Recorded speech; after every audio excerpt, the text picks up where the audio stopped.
I was born and raised in Pendleton, but on an annual basis, my parents would take us down to the Columbia River. And it was kind of a journey where we would go to the coast and enjoy seafood. And then we would go to the mountains and pick huckleberries. And then we would go to Celilo Falls. And we would just spend one night at Celilo Falls. And my dad would go out there and harvest our salmon and then our eels.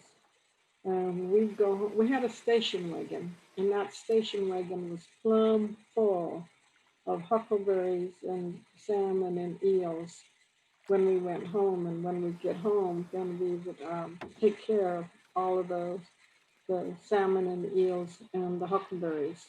But we did this every year, ever since I can remember. And I remember going down to Celilo Falls when I was young and looking at it and just looking at the falls and the noise and asking my mom, can I just go touch it? Can I just go touch the water? And of course, Mom said no, because it was just too swift. So.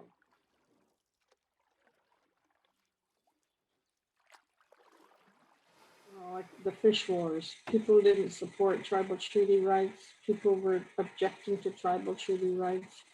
They were saying that tribal people were having a negative impact on their economics, their community, all of those things.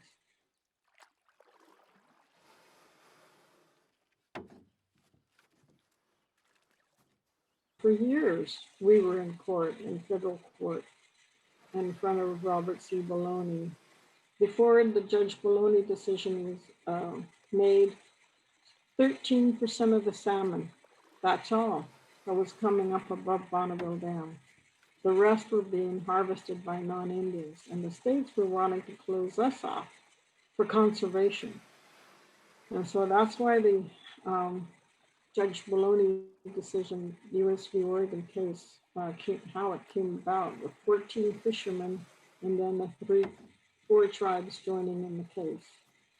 So it is the longest federal court case ongoing, and it is as the U.S. v. Oregon case. In 1974, Judge Folt, he did the same thing, only he said 50% is entitled to the fair share, is the tribe's fair share. Judge Belloni said tribes are entitled to a fair share, and states could not regulate tribes unless it was for conservation. Judge Bolt said the same thing, but he said 50% is for the tribes and the non-treaty tribes, or non-Indians. So it was a 50-50 allocation. We still haven't gotten our 50% in the Columbia River, and because the salmon runs have declined. In the 80s, 90s, we hardly had any fish, and then we finally started getting salmon back into the Columbia River.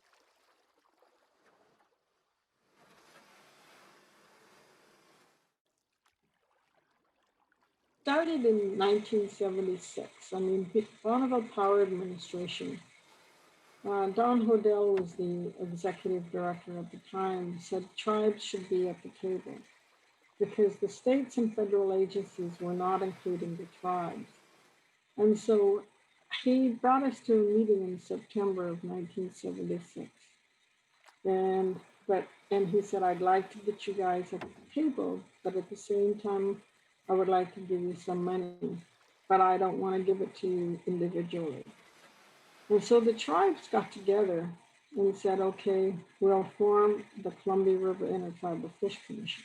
We didn't know what the name was at the time, but after a lot of discussion, we decided that it was going to be the Columbia River Intertribal Fish Commission.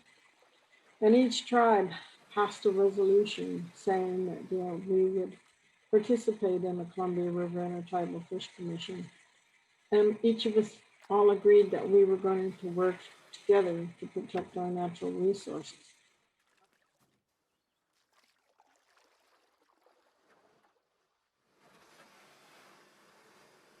We knew that our water temperature, our water quality was going down. In the Columbia River, Tribal people were able to drink straight from the Columbia River up until the mid 50s. In the tributaries of Oregon, all of them, like throughout the state of Oregon, we were able to drink water. Just going up to the stream, to the river, and take a drink. That's not possible today because of all the contamination. And so the fish consumption rate was important because it looks at cleaning up the water system in the state of Oregon, not only just for tribal people, but for everybody. And so one of the questions we asked was, when your children aren't able to drink this water, what are you going to say? And I got real quiet. And then when it came time to the hearing, not one of them showed up to object. So I think that was a very good eye opener for everybody, that all of us have to be thinking about, are we going to be able to drink our water? And if we aren't, who are we going to say is responsible? And we challenged states and the federal agencies many times, and now they're beginning to look at not only the CRITFC organization, but the tribes as co-managers, especially the tribes as co-managers, and they look at the CRITFC organization as a coordination agency with the 4 tribes. So that's been very good.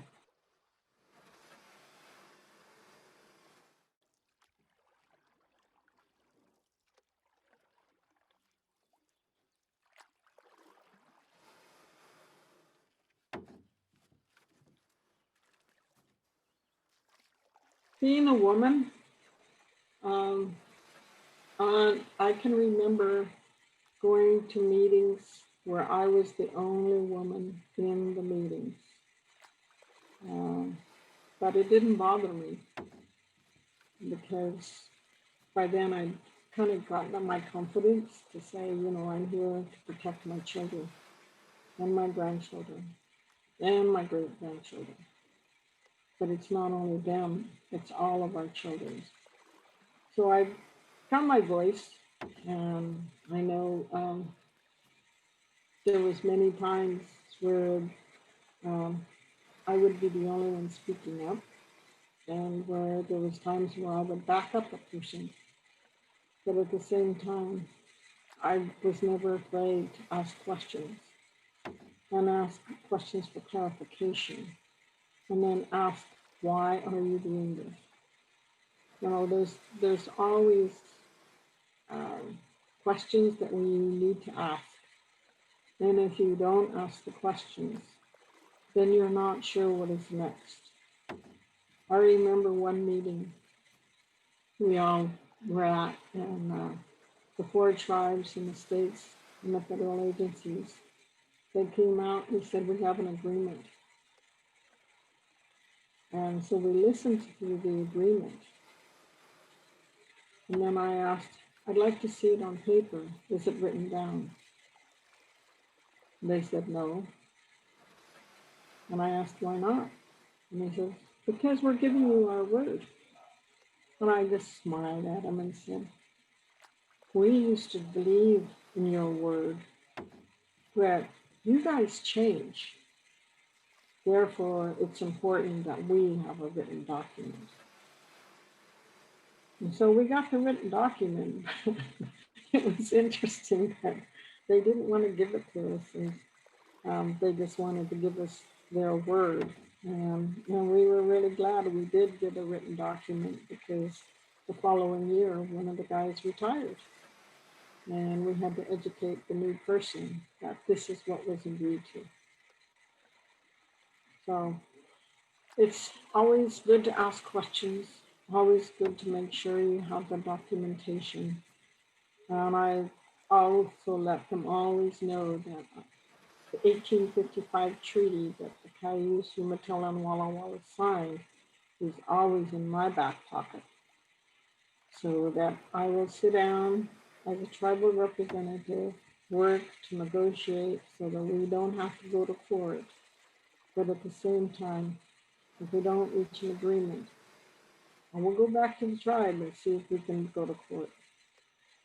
I think the other thing that's really interesting to say that, things are changing now in that states are beginning to recognize tribal treaty rights, not only through the court cases, but through education.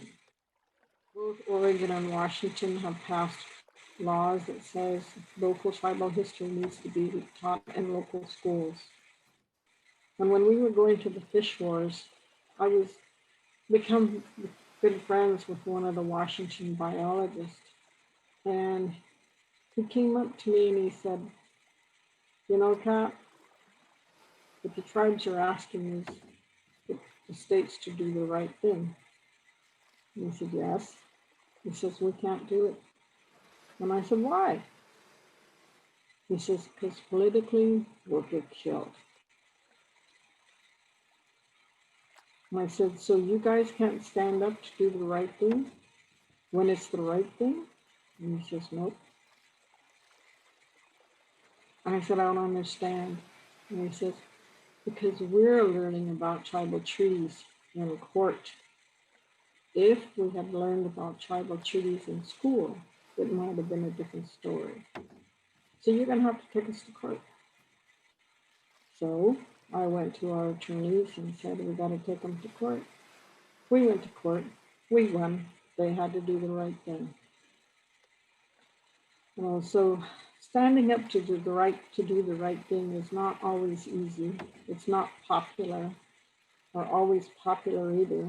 It's just recognizing that it is the right thing to do, and you need to do that for your children and your children's children, the future generations. And one of the things we also try to say is, it's our children, but it's your children too.